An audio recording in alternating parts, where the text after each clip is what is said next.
Hey buddy, it's K-Fleck here. You know what? Actually, I was pretty surprised at the response from the first video at Darlington last week in the 87s.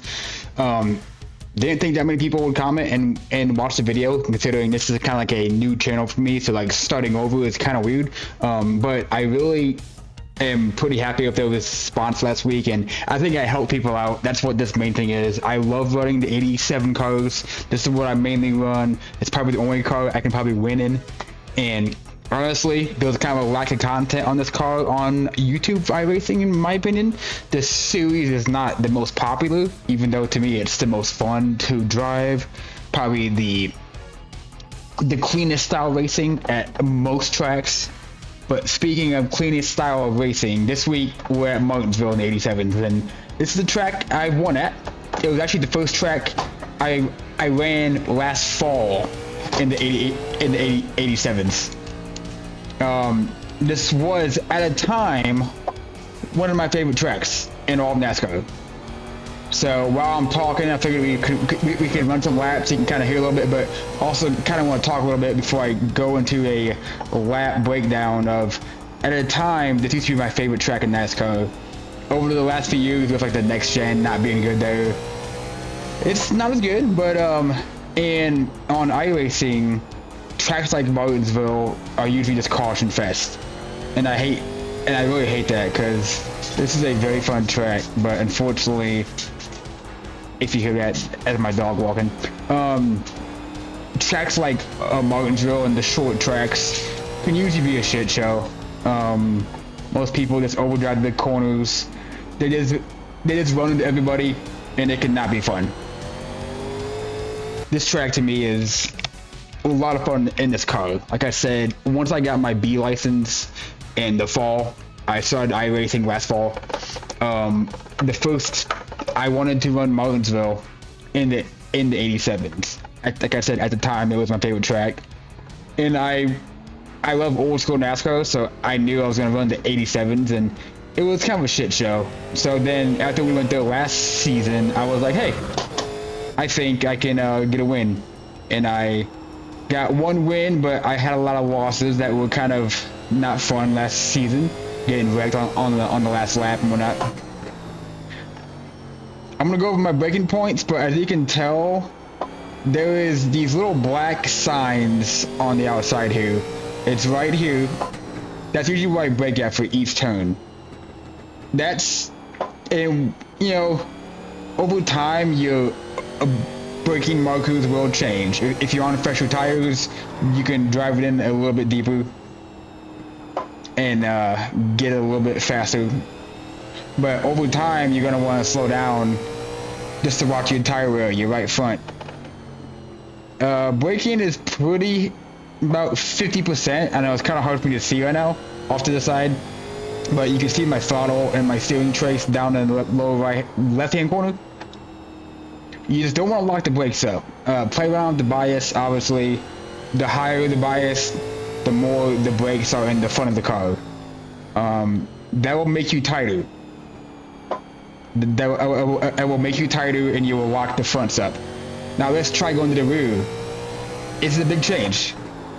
As you can see, the back of the car gets very loose because you have more rear brake. So what I usually do, I will start out the run in probably 54.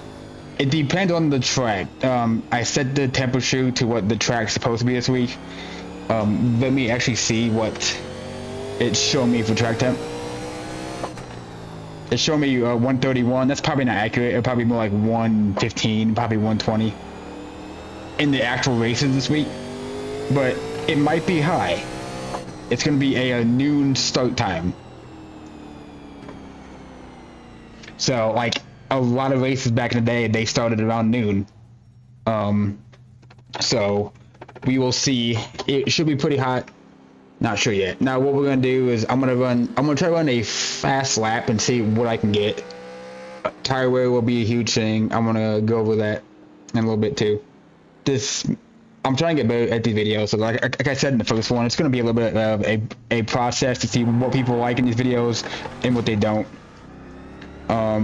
I want to run a good lap time for you guys, so I'm not just like some slow person out here just saying, hey, this is what you gotta do. because obviously you probably watching these videos to get better, you know? Yeah, don't do that.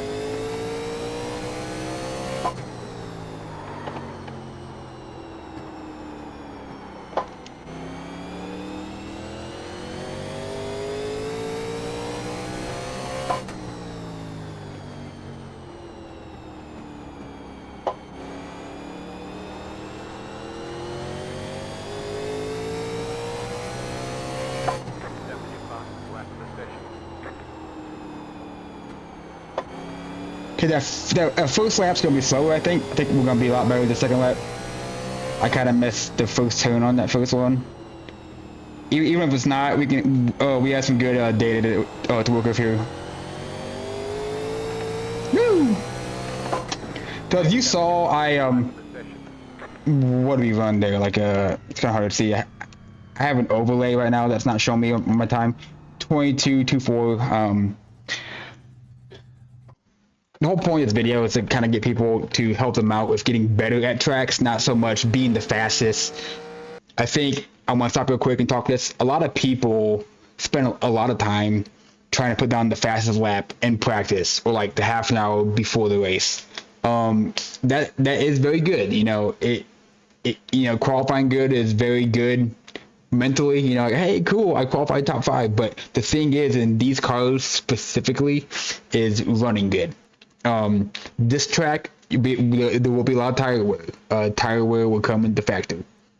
So let's go over my fastest lap real quick. I know this was something someone said in the first video.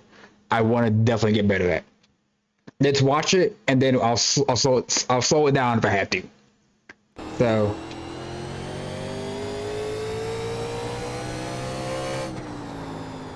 Okay. Looks pretty good. Okay, I think the 14-to-1 ratios are definitely going to be pretty good. If you go 16-to-1, you're going to be turning a lot more than you are already. But you want to get down to the bottom. But be careful, if you hit the curb, you will spin out pretty easy in this thing. Alright, let's go over this again. I think it was lap 11. So as you're coming down here, and you can see where I hit the brake. That's actually kind of cool. I've actually never done that before. I start hitting the brake right here. And I'm still slightly in the gas, and what I'm looking at going into turn 1 is this Mountain Dew logo right here. There's that Mountain Dew logo. You don't really have to like see specifically the Mountain Dew logo. Just look for the last sign on the inside wall. And also, it kind of lines up with this right here, the black sign on the right side. As soon as you get to the end of that black sign there, let's see if we have a better view. Yeah, you're about like right to the end of that. As soon as you get to that, that's when I start the brake. As you can hear, I get off the gas. I'm actually using a lot more brakes than I thought, but you want to slow the car down, obviously. So we start off about 80%, probably about 75. We obviously go back down to about 50, then we start to kind of roll off. Kind of trail braking here. I kind of use the brake all the way until probably the middle. As you can see here, this is probably about the apex of the corner. I'm still on the brake a little bit, so maybe a little bit more than usual. And then I'm off. And I go, and like a lot of times in this car specifically, you don't want to just go full throttle. You really have to be very, and I say this as a pun, very gingerly on the gas. If you just go full throttle, you're going to heat the tires up and you'll probably spin out. There are certain times, obviously, you can go full throttle, but you're going to be on the gas, but just kind of ease onto it. Now, we're going to look down here for the braking zone. It's about the same as the front stretch. Now, you can... I do this as a kind of general baseline guide. Everyone's going to be different. Not everyone's going to have the same braking point and the same like steering ratio. Also, real quick, I use like a -4 offset for most places. It kind of depends on the track. -4 is kind of my sweet spot for steering offset. But as you can see here, I'm on the brake at yet again the black sign on the outside wall. On the brake, try and get the car to slow down. you don't want to drive in too deep. A lot of people do this at these short tracks, driving way too deep. If they don't wreck, which a lot of people they just run up into the wall, especially here at Martinsville.